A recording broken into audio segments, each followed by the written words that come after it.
Okay, we're good now. Thanks. Had some technical stuff on the back end. I had to make sure it was all push the right buttons to make sure everything works. So I think we're set now. All right, people are jumping on. We're getting there. It's kind of a smaller crowd today. Everyone's got spring fever or summer fever and out playing or something. I'll take it. I mentioned, yeah, no Jim Mooney. He texted me. He's on a plane, so he is traveling today. So it's us. We are all good. Hey, if you guys missed it, last Friday, got Corey and Eva were on. We kind of did like a panel session just on straight on marketing. It was fun. I enjoyed that kind of that session. What'd you think of it, Corey? What'd you? I thought it was a great session. We got a lot of participation, lots of questions. So I think we'll be doing it again. I love it. I think it's going to be a lot of fun. Yeah, no, I like that that format. Kind of mix things up once in a while. So we'll do the same thing. What was the date? July 11th, I think it July was. 11th, I think is what we said. Yeah. Cool. Yeah, we'll do that again. We'll do us three, kind of a tight just marketing session. Don't know what we're going to talk about yet, but we'll figure that out. So it's all about getting the phone to ring. That's all that matters. All right, people are jumping on. Anybody new so far? I'm kind of doing a quick scan. Brian, if you don't mind, unmute yourself. Just gotta say hi and introduce yourself. If you... There you go. Go ahead. My name is Brian Bearden. I'm located in Houston, Texas. I run Upstream Marketing. We are a marketing and online web development company. Our tagline is websites that make your phone ring. And I have a couple of chains of self-storage rental clients that I work with here locally. And Jim, I followed you a lot, and I'm part of the Texas Association of storage. And so I just decided, since I had this Friday available, I was going to jump on and see what it's all about. So thank you. Good. Well, thank you for jumping on. Yeah, I mean, the way this session works, if I haven't done it yet for a little while, again, welcome. Thanks everyone for jumping on to this. We do these kind of sessions every other Friday. It's free flowing. It's not like a webinar type bullet point. Here's my presentation kind of structure. This is much more free flowing. Got questions, put in the comments, jump on in. We'll bring you up. It's not just me answering questions. This is a community. That's the whole point. We have a lot of different points of view, a lot of experience in the room. And so got questions, comments, what's working, what's not working. It's very free flowing. And we go for 60 minutes. I try to be mindful of everyone's time. So top of the hour, we'll cut it off and we'll see you in 2 weeks and go from there. Anybody else new? Go ahead. JP. Yes. Hey guys, my name is Jose Petit Frere. I go by JP. I work with Marcus and Millichap. I'm sure you guys probably heard of my firm. If not, we are a commercial real estate investment sales firm. I specialize specifically in acquisitions and dispositions for storage properties in the Southeast, primarily in Florida. I'm based out here in Tampa. And I just wanted to come to these meetings just so I can, obviously I would consider myself a lifelong learner. I'm constantly wanting to learn from other people, different insights that I can bring to my clients, or even if I can offer, any acquisitions opportunities or help out with any dispositions opportunities. So just really great, to be here, and thank you guys for having me. No, thanks for joining us and having your camera on. You get bonus points for the camera being on. That being said, anyone that's here, yeah, please turn the cameras on. It's nice to see everyone's faces. Anybody else new?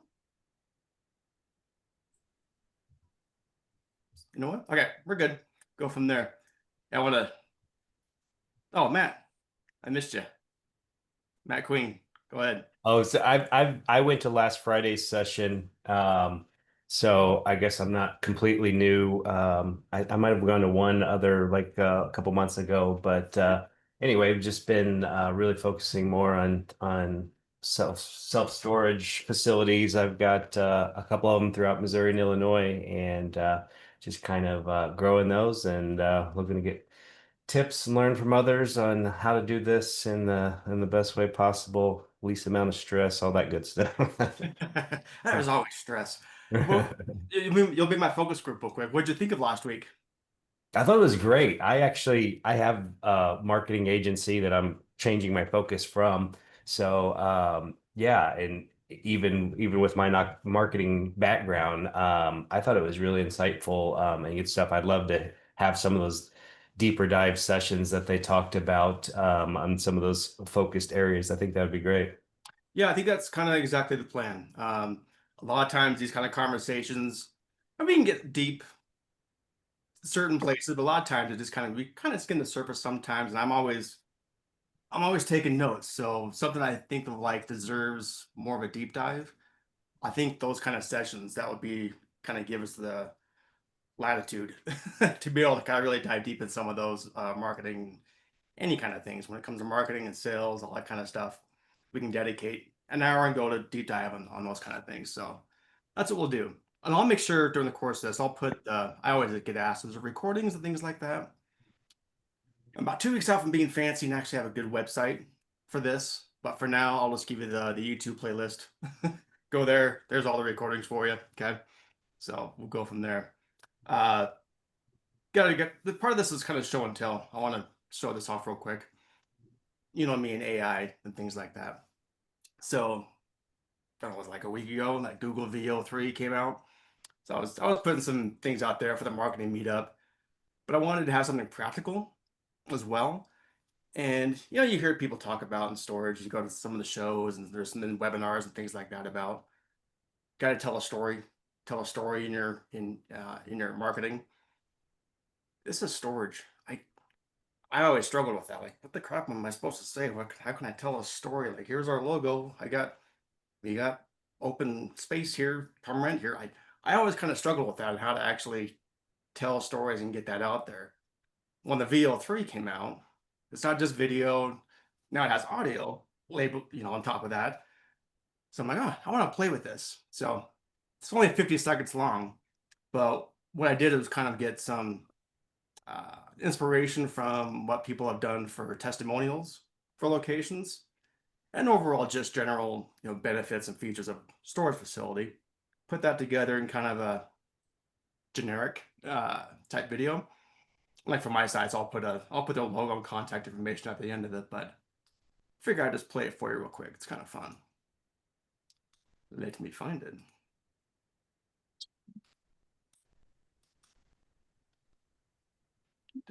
Is that it? There we go. I got way too many windows open. Yeah, I hate that. Yeah, no. Well, I got a few things I want to show you guys. It's kind of fun. I just share my desktop here. So much better. Make sure the audio is working.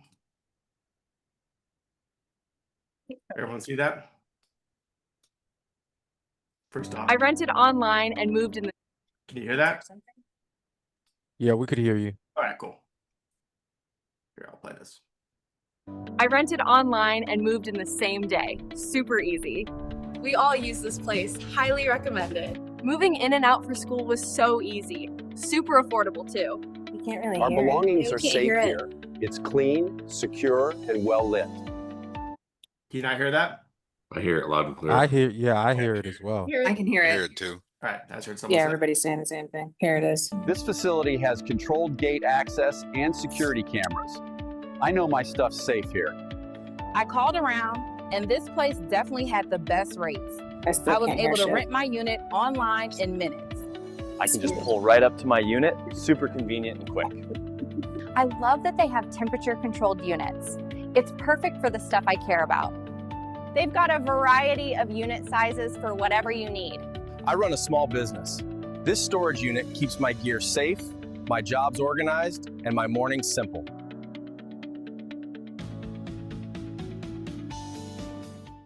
That's awesome, man. Great work. Is that cool? Yeah, I mean the quality. I'm actually very surprised that AI has gotten to this point where the quality is almost indistinguishable. And I I would- literally, this is why I will never ever believe watching a video that says Trump said this or so said that. Like I have no clue whether that is true unless I was literally standing next to them at this point. I think the I knew you were telltale gonna say that, signs are in Jen. the logos. The telltale is in the logo on the truck. Did anybody notice that? Yeah, Yep. yeah. I look for those little details. I wonder if you could refine that though and just say, hey, put this logo on the truck or something. Oh, yeah, What was the totally can. logo? I didn't notice. Yeah, well, You can most refine people, it, change the colors of the buildings, all that good stuff. yeah, most people won't. And again, I always think of everything being on Yep. here, on a desktop, so I don't get too caught up in those details. But Yeah. yeah, you can change that kind of stuff. I mean, just if you want to know me, present you that know I'm just gonna for look at the people that are logos. thinking, just for people that are thinking of, promo videos or something put on their website or a Google business profile. These tools are out there now. You can It's amazing, Jim. Seriously, I mean, I'm blown away by that. That was incredible. Oh, it's a blast. So, hey, not to be a pitch, but if someone wants me to, I'll slap your logo and stuff on there for it. I'll give you some Yeah, you're those just looking for them. videos. Yeah, You're just hit just me looking up. for them to click after 5 seconds, anyways, if you're using it for an ad. So if you can make it past 5 seconds, you're golden. Yeah, you Yeah. Go figure, Stacy was looking at the truck. Exactly. So, I mean, if that you kind of get the idea, you just kind of get the ideas flowing when it comes to storytelling. We're storage, so it's kind of that's the point. You're trying to put, some of your customers into those situations and why they're using your storage, and there's your ads, there's your marketing materials. So, I don't know, start going through some of your Google reviews and start thinking through that. It's an idea I had, and when I have ideas, I just like to hurry and throw something out there and test it out. So, kind of cool. Great work, man. It was interesting that a couple of people actually had a mic. I mean, you could see the mic on the collar, and I'm like, Yeah. okay, that's getting a little realistic. That's the point. It's and you can for this kind of stuff. I mean, I could definitely do like make it a cartoon, make it more artistic. I said make it hyper realistic, so you can kind of gear what kind of tone you want.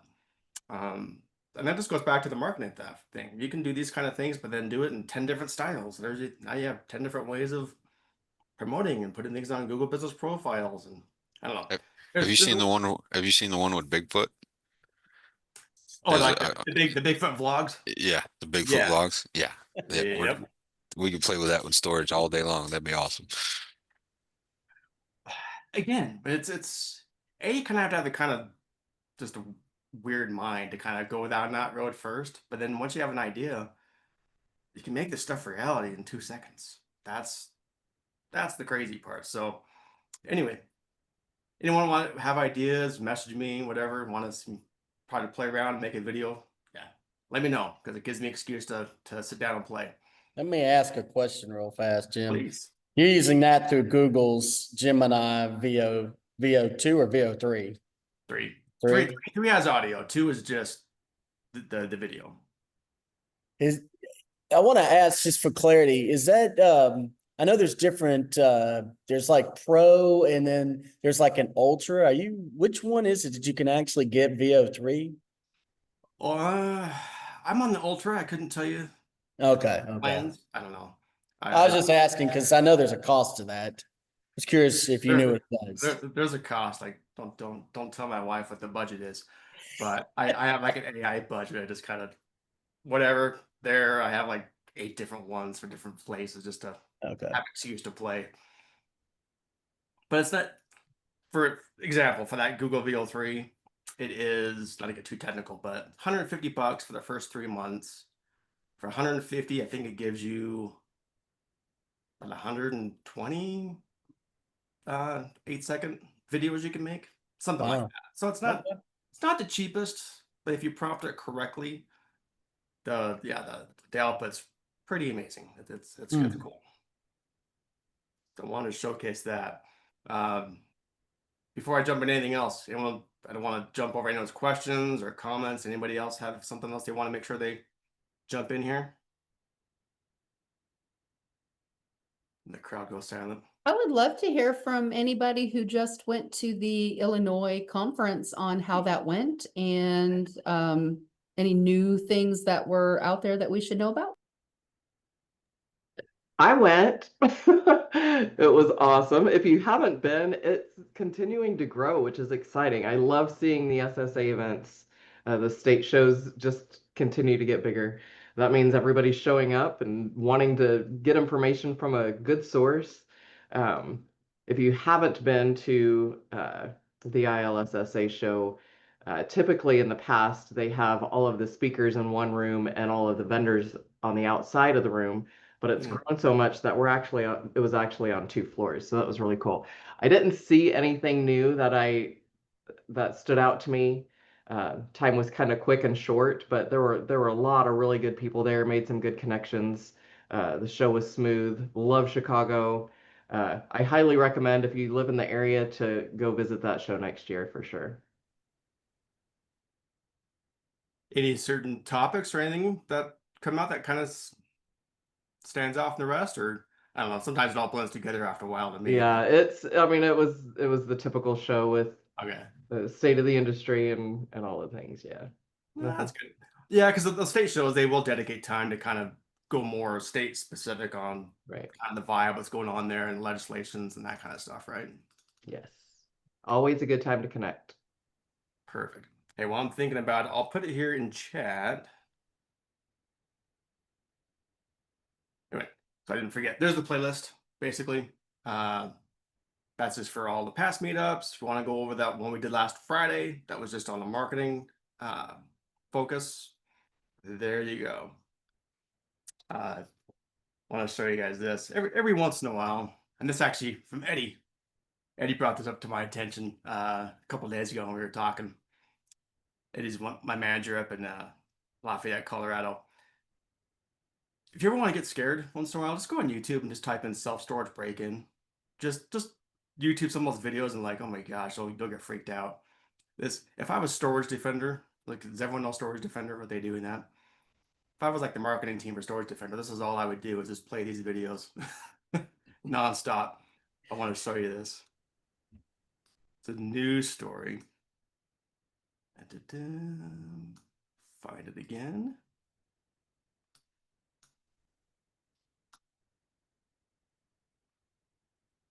There we go. Now I'm gonna do the same thing. I'll start playing and I'll hit pause just to make sure you can hear it, because I swear sometimes the audio gets funky on this stuff.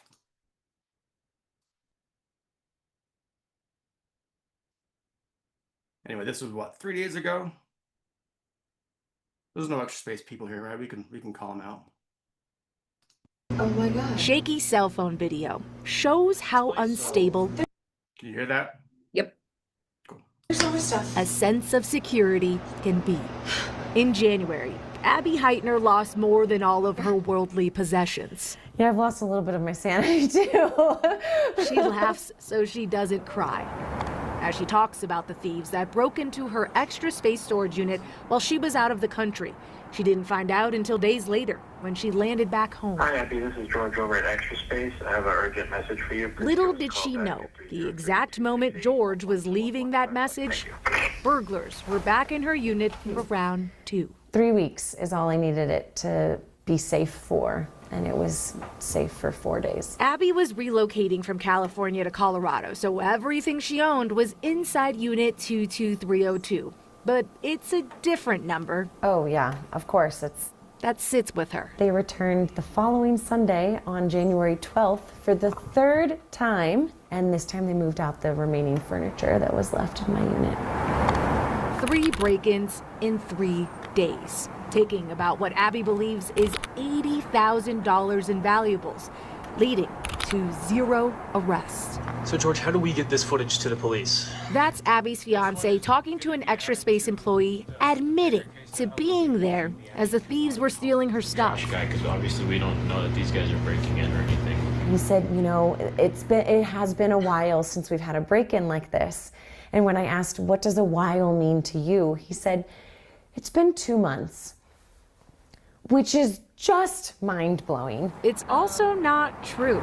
According to data from Englewood Police, they responded to a burglary about 9 days before Abby's first break-in. In fact, in 1 year, they responded to 55 theft-related calls. Across Santa Fe, at CubeSmart Storage in the same time period, police responded to just 3. I think a lot of people really just feel a little bit more secure in a storage facility than maybe they really should. And I think that frankly, the Englewood Police Department is really proactive and really aggressive in going after criminals. Englewood Police Chief Dave Jackson understands the concerns. On average, they were responding to 1 break-in at Extra Space a week. And there were at least 3 instances where the facility was hit twice in one day. A spokesperson with Extra Space Storage says they were targeted by a group of thieves responsible for all the break-ins, something Chief Jackson wouldn't confirm. Yeah, all of these cases are open and they're all under investigation, and we're working to close all of them. Extra Space says a team flew out to this location a couple of months ago in response to all the break-ins. They say they are now working on some security upgrades. But for Abby, about $80,000. The damage is done. She lost everything. It was my whole life. Some of it for good. My engagement ring was in there because it's not the first time that my engagement ring has been stolen. But because we had used our insurance claim once, we were then uninsurable. So as we have yet again lost this ring for the second time, there's no replacing it. Oh, there goes my road bike. That's $2,000. Abby's insurance only covers about a quarter of what was stolen. Bold. While she may never find her engagement ring or family heirlooms, oh my gosh, she hopes for those that see these videos, they capture the bigger picture. Things aren't as safe as you think they are. And also read the fine print. No one's got your back but you.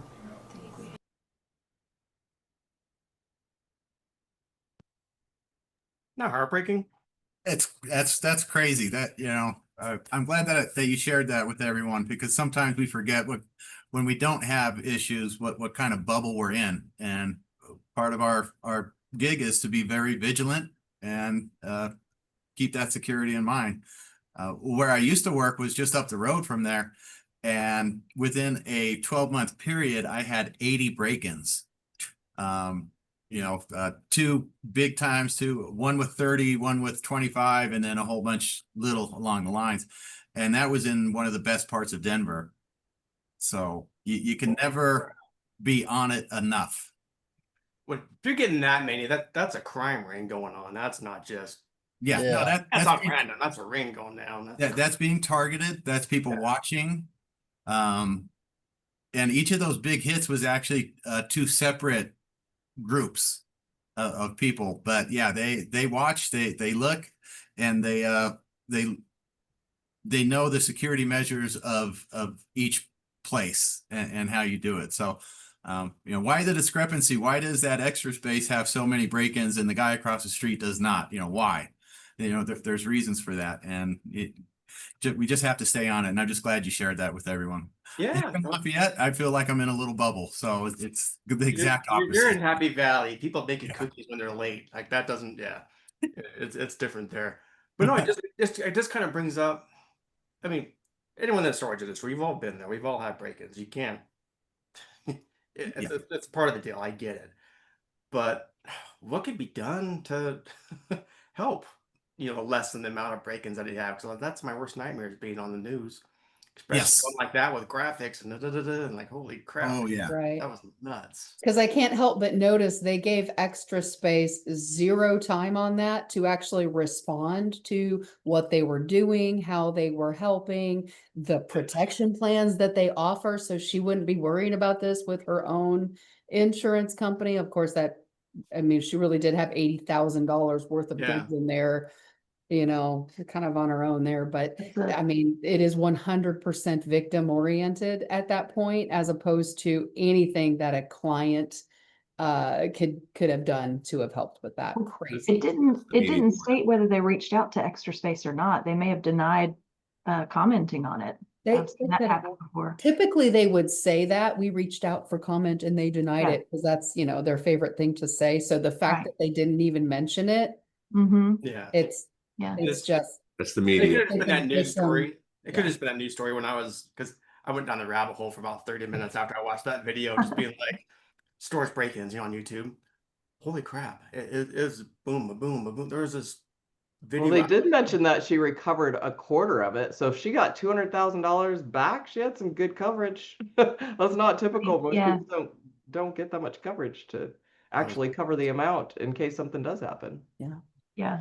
I hate to be somewhat, I don't want to be political, but it kind of leans into this. Denver is, if you have to look at the laws, and in some areas where they're much more stringent and they go after people a little bit more, and criminalize some of these laws that are in place, criminalize some of these acts up to a certain dollar amount, you see that tend to be much more diligent in dealing with this issue, as opposed to areas where they decriminalize it to a point of, hey, if it doesn't reach this threshold, we're just not going to address it. And unfortunately, having experience in Denver, and I know the other gentleman's there too, you find that thefts, especially under a certain dollar amount, they really don't give any credence. So what happens is that they don't investigate it, or they do a little write-up, and then the criminals know they don't get in trouble, so they just go back to the same place over and over and over because you want to they say can something? do it and get away with it.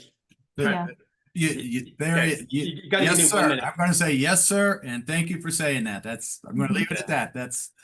You have a very valid point, a very true point, and we got to do something about that. But that's and I wasn't trying to be political, but and it's frustrating. It plays that into is frustrating. Yeah, it plays into it. Yeah, check this one out. About time I going to getting back and forth. I end up recording all of my burglars and putting them up on social media to like really funny music, and then we don't have break-ins because they're like, I never say like where we are, but I make sure their faces are shown, and I do it to what is that movie with the guy with the hamburger and he can't say hamburger? Hamburglar? No, when he's like, I would like to buy a hamburger. That guy. Oh, Pink Panther. Pink Panther. I do the Pink Panther music to them sneaking around my property, and it's great. And then they don't come back. So that is fantastic. You are in the southeast. They're going to come back and they're going to come back and get you for copyright infringement using their image without their permission. No. Hey, come on and tell me you were on my property. Let me know who it was for sure. Let's dispute the likeness image thing going on there. I think that is such a great deterrent down there in Tennessee. I love that. I'm in Georgia, so I feel you on the southeastern way of handling things. But I think as operators, it's really important to make sure that you're covering your facility with as many camera angles as you can. You've got as much lighting as you can, so you don't have those dim little corners that invites opportunity for people to be up to no good. And you have to just make sure that you're ensuring your facility is lit up like a football field, and all the little things that you can do. And I know it costs money, but these are improvements you can make over time. And I think that's really important. And having that footage, if you see somebody on your property that is moving in and out, you should always check and see what the gate access says. Is that the right person that belongs to that unit? That's what a good operator should do. A manager on site should be checking those things, so they wouldn't have the question of, well, we didn't know they were stealing. Well, that person doesn't belong to that unit, and you should be verifying that. That's your job. Is there, again, behind the times on this one, but is there a camera company with the AI stuff that we have now that will see there's movement at this unit, can cross-reference the gate code to do that? That's a good idea. Is there one out there? I mean, maybe not. If not, cool. There's a new business idea. I know that the Insomniac cameras will look for activity that's out of the norm after the cameras have been installed on your site for like 30 days or whatever. It watches what your normal stuff is. So when it sees somebody walking along with their hood up on their hoodie at 10 o'clock at night, it's like, well, that's wrong. And it'll alert for that. But I don't know about cross-referencing to gate codes. That's a really good idea, Jim. I saw Garrett nodding at that. Did you know of somebody? There is a company that is experimenting with this. They're actually out of Texas, around just north of Austin. They're using AI with their cameras to integrate via an API they've been testing it on SiteLink and Storage. And we use this as a test. We've been testing it at a facility that is like 300,000 square feet boat and RV place, because people were breaking in and cutting off catalytic converters from these RVs. And if you know anything about that on RVs, it's extremely expensive to replace. So we were at this facility, we're testing it, and it can identify if somebody tailgates or somebody comes in, if it's abnormal hours, if it can actually send data back and forth. There's glitches in it, it's still working, but there is something that's in play right now. Cool. I'm keeping that on my radar because I think that would be like the perfect question on that, Garrett, would be, that's probably fine for the single story locations that have a lot of foot traffic, but would that that extra space has got to be an inside position where It is. how you get that deep into a unit in the complex up the elevator without somebody knowing that you're not a tenant, right? Well, and to go back to the same unit 3 multiple times. Yeah. Yeah. Yeah. And we could spend the next 3 hours if we wanted to do a show and tell on the videos I found, because there was another one that with the whole segment was a customer saying this was an inside job and just pointing the fingers at the managers saying it was an inside job for getting hit. And I was like, holy crap, that was nuts. Well, generally they rent a unit and then they break in. Yeah. And I have seen facilities, to give you guys some, if you have a multi-story facility, I would recommend this. I have seen where they put a keypad that links to the elevator that you have to punch that code in to go there. And if you are not set to any floor, it will not let you go. I have seen a few facilities do this before. Yeah, I park in a parking garage the same way. I can't get to where my space is if I can't get past I got to have a barcode, right? A QR code to get to the next level. Same thing. Yeah, a lot of hotels do that with your hotel key. You have Correct. to scan to go to your correct floor. Right. We did that for our New Orleans facility, and yeah, it was needed because you'd see people go into the elevators, and we're like, "Well, you're on the first floor, so what are you doing?" And then they come right back out of the elevator, so it worked really well. Yeah, it does work. I can tell you, and from firsthand experience, that it's expensive, but it cuts down on that type of behavior real quick. Mm-hmm. So is news publicity when your place got broken into 25 times in the last 6 months. I'd rather pay for the security upgrades up front. Right. I'm just thinking that's worth having a person on site overnight for a little while as a deterrent, because we all know they're going to break in somewhere if you just make yours the hardest one for a while and they quit looking at you. Right. Yeah, And we're those not negative Trump. We reviews that you can't get. spend that kind of publicity in a good way, right? I used to run a site in Yuma, Arizona, that it was just nonstop. Gangs would come up from the border and just ransack the town, go back. It was nuts.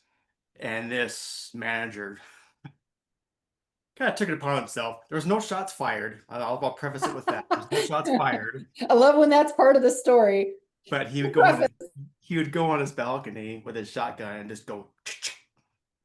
And it got that bad. It got that. Wonder, they have cameras where like the people who are monitoring can actually speak through the cameras and say, I see you there in the black hoodie.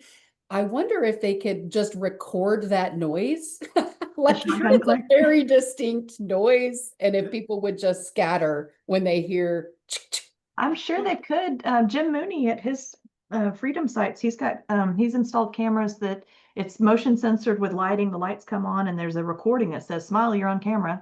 You know, when people are messing around at the fence line or whatever. And he's been able to deter a lot of issues with that. So having that of the shotgun, that's even better. I love that. I wonder if there's a law against that. Do we have anybody on here who would know? Yeah, Like, that's if why I've there's heard no there's no shots actual fired. weapon and you actually don't say anything, it's just background noise, right?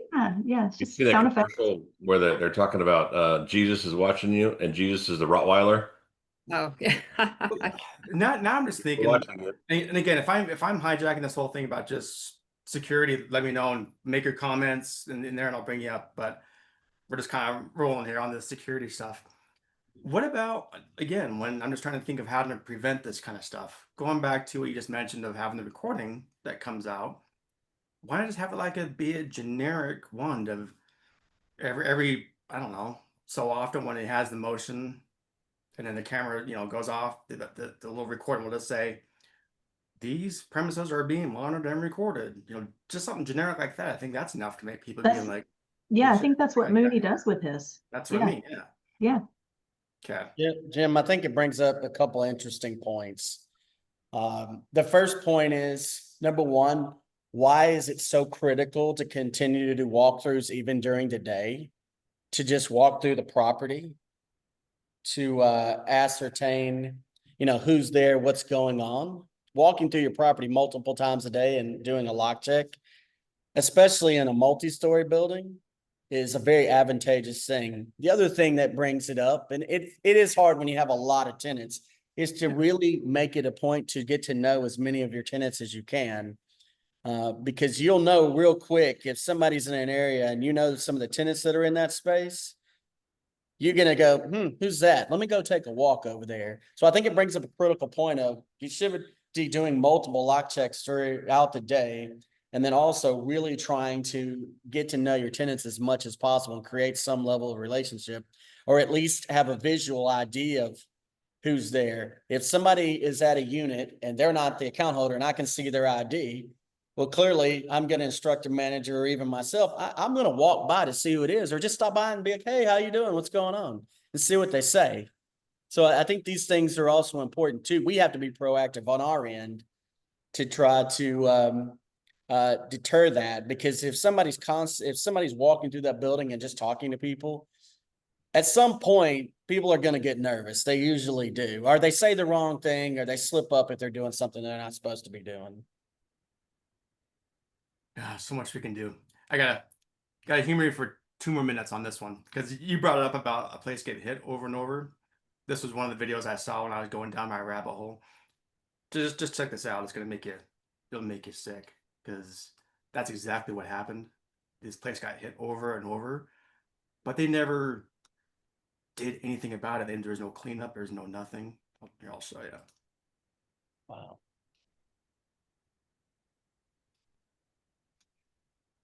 And same thing. I'm gonna pause and just tell me if you can hear it.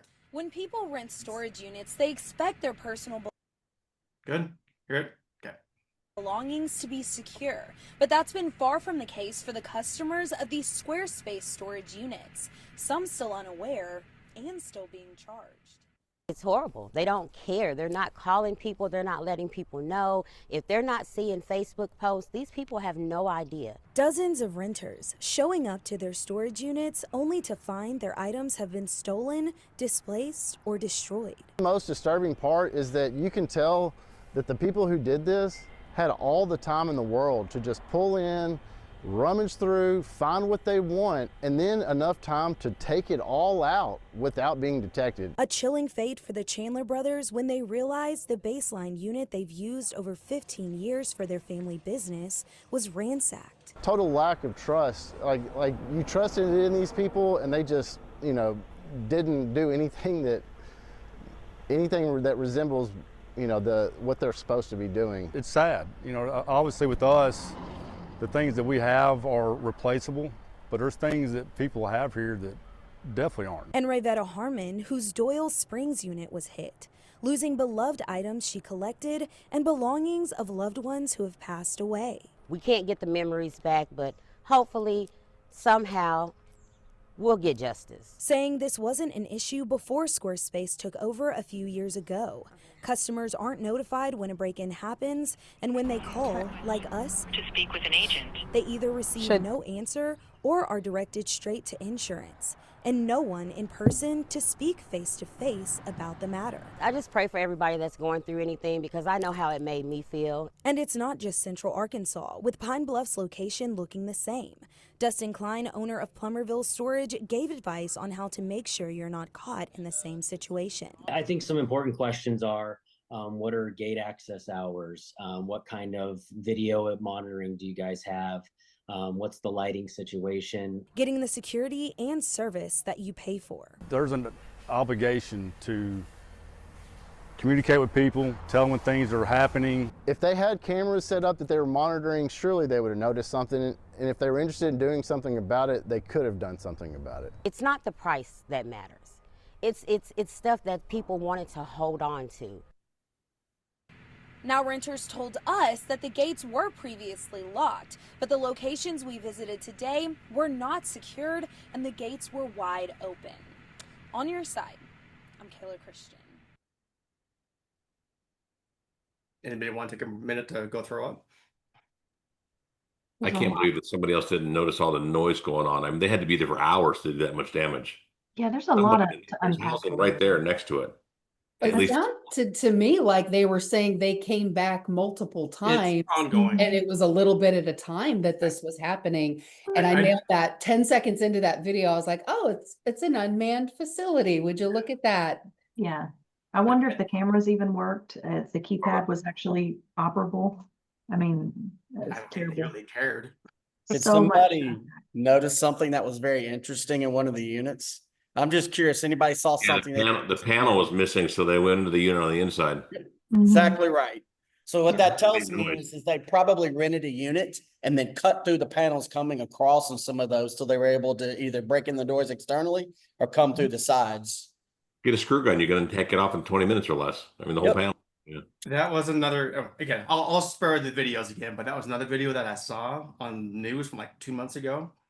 Again, I just watched it yesterday, but they did a whole demonstration because someone got broken into from cutting the hole and they went through the side. Mhm. They did a how-to video on the news of getting your grinder and cutting through the partition. I only And had the two camera was break-ins. on the roof instead of having a good angle. Thought Yeah, that was yeah. interesting. I saw the camera. Yeah, probably didn't work.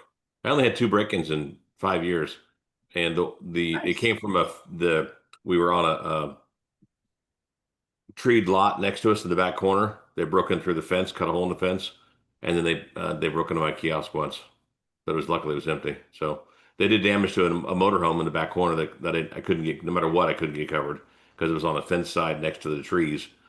Did about 20 grand worth of damage. So that's not hard on a bus, right? Gosh, and just seeing all the stuff just outside. I mean, there's a site here in Salt Lake that I kind of helped bring back to life for a little while. That was exactly how they found it. It was abandoned for years in a nice area. I mean, it was actually a decent area. This is all we'll call it, nice, decent area, but it was just breaking after breaking after breaking, and everyone's stuff was just piled in front of their units. It was just a Lord of the Flies. Come on down, pick what you want. It was nuts, Great. nuts. Right. This stuff happens where you're, I mean, obviously people that come on these things, cream of the crop, you know what you're doing, but it's just something to be just aware of and just trying to improve on. And I always fight with this. Tell me if I'm maybe nuts or what, but is it a fine line of being like pushing it too much, going, we got the best security, look at all of our cameras 24/7, nothing to worry about. Well, the fact that you're saying that does not kind of put some people thinking like, oh, maybe they do have a lot of break-ins here. I don't know. It's kind of a double-edged sword to me sometimes. I'd still rather be in the storage business, and even in today's theft environment all over the country, people are getting robbed. Our local jewelry store got robbed, and someone in the store got shot. I mean, it's just they walked in and robbed them at gunpoint and shot one of them and left. They found him in California a couple days later, but still, I'd rather not have personnel like that. For most places, there's very little personnel on site, right? One, maybe two people that are roaming, kind of hard to find, and we typically don't have cash on hand, so we're not that type of a suspect for management. But people get the only ones that got broken into in mine were the ones that had their little cheap master locks. Everybody else that had a regular disc lock, they didn't have any issues. But that's just well, that's one thing to take away from this. That's kind of the lowest hanging fruit that I think that you can easy. implement is the Keep them disc master locks. lock. Make Yeah. it mandatory. Just don't even give people the thought of, oh, that's an easy one to break into. We sold locks after that. I bet. Or I've seen a lot of operators increase their administrative fee and give the lock for free to cover the cost of the lock, and they mandate the disc locks on all units. I think that's good. And also, when you have tenant protection or tenant insurance, I think with tenant insurance, most tenant insurance programs, they won't charge you deductible if you use an approved disc lock. And I know with my tenant protection program, we don't charge a deductible anyway. It doesn't matter, but it's good to know about the insurance side with the disc lock too. So requiring it on site is a good idea. For sure. And yeah, with this group and your connections, I want to hear some more from these cameras of, I get this a lot of times. People just like, well, what's a good camera company to deal with, or what's a good system? I just feel like every location, every site is just kind of like whatever vendor you can find, whatever one you can put in, do it. I'd love to be able to have like a handful of good, here's some good camera systems, here's some good vendors, here's a handful of people that deal with it, call them. It's kind of unique, but everybody's got Face ID on their phone. You'd think a lot of these cameras would have that Face ID in there, and they're randomly scanning. Hey, this person at 12:03 is not in our system. I mean, we're on video being picked up somewhere, right? Everywhere. So it's not like it's not a non-normal thing, right? So the camera should, using AI, scan the last hour's recording and say, hey, this person has never been here before. Maybe it's a new tenant, but that should be able to put up a flag or something, you'd think, but I have no idea. I'm not in the camera business, but that'd be a neat idea. Okay. Someone said Lorex. I said that. Okay. You know what you're talking about. You've gone up through a few of them, haven't you? I've used a lot of different camera Yeah, systems. that's what I thought. LPRs are always good to have. High definition cameras are great to have because they can identify faces very well. I know that the cost effectiveness for some people that's a little high, but having good cameras, especially cameras that are at entrances or exits that are really high definition, LPR type of cameras that can do facial recognition are always something that's very key. Because we all know we're not going to 100% stop people from breaking in. What we can do is identify who they are and get a good picture of it, and at least be able to use that to go off of and provide that to the authorities. And then again, you can take a snapshot of that person's picture and post that on a local Facebook pages or next door. Hey, this person came in the building. Hey, we saw this person running around. Whatever you want to say, but I would always encourage you to get a high definition cameras at very key points of the building or to the facility where people have to go out of. If you're in an enclosed climate control facility and you have very enclosed spaces, put them at every single exit or entry point so that there's no way they're walking through from either side, both sides. There's no way they're walking through without getting it. Even if they're wearing hats, unless their head is completely down, you still got a good chance of getting a decent picture out of it. Yeah, it's just pessimist of me. I just missed so many times. I'm like, here's the people, here's their driver's license, here's their here's their everything. I know exactly who they are. Here's their address. Go get them. And I still have the cops going, what are you gonna do? So I would much rather prevent as much as possible, prevent before they even try to break into that unit. So I'm still on board for having these premises are being monitored. You're on camera, smile, and having that voice chime out. I think that's great. You have one camera located somewhere, and everyone is subconsciously aware to don't do something. So you put up a sign, you say an arrow up, said don't look up, and they're automatically what? And they're automatically on camera because we're all just like, why not look up? And then we do it, and then you get caught on camera. That's a great idea. That is a great idea. Good idea. Big ass red arrow. Don't look up. You're like, what? Where? I think the gist of the whole issue is that if we're active and on the property, or if your managers are active on the property consistently throughout the day, I think that tends to dissuade people a little bit more, especially if they're casing the place. They're looking to see who's doing what. They're looking to see, are you active? Is the manager ever in the office? Are they only in the office? Are they not moving around? So I think if you're more active on your property and you're talking to people, I think that does help. And just in my experience, I don't know about everybody else's.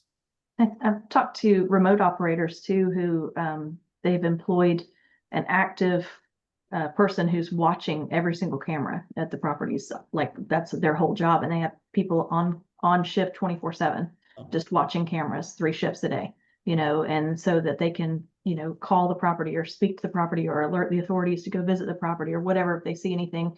I think that may be the safest route if you're a remote operator to prevent crime, just because it's similar to having someone on property every day, and unfortunately managers do go home at night too, even if you're on property all day long, what happens overnight and you come back into a nightmare. So that thought, I know it can be very expensive for that payroll for that person, but if you think about that they could even do it from home, and it might be a good job for somebody who's looking for a work from home opportunity like that.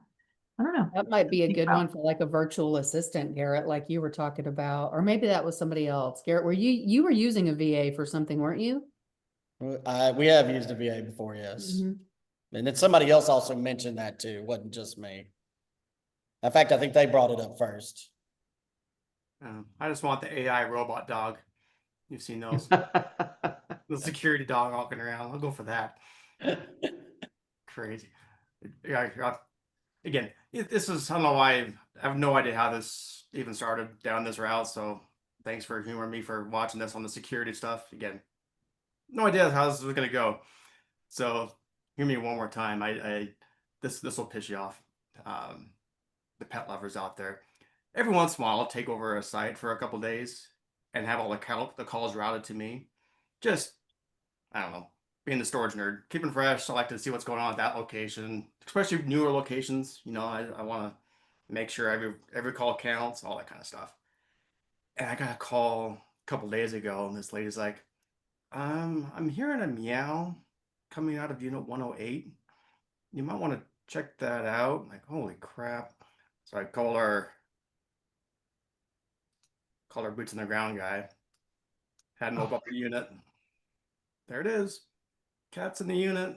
Like, oh Nice my open gosh. bag of cat food. That won't bring mice. Oh, it's so call the lady. I'm basically like, call her. Basically like, what the hell's going on?